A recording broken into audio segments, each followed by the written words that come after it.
Yung, mga cameras mo galing pang States or dito? Yung isang malaki, Oo. pinagawa ko pa sa Texas yun.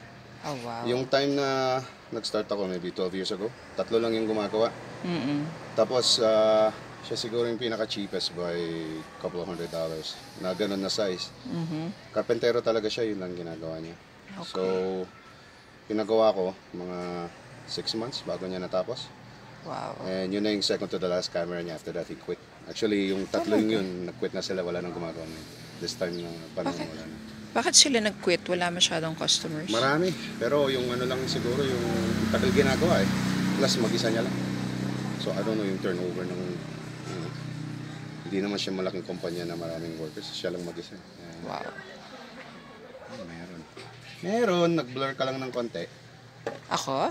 Hindi, si Gary. Baka gumalaw Hindi siya. makita eh. Kaya, dumilang na. Weird ng ilaw. Oo, gumalaw siya.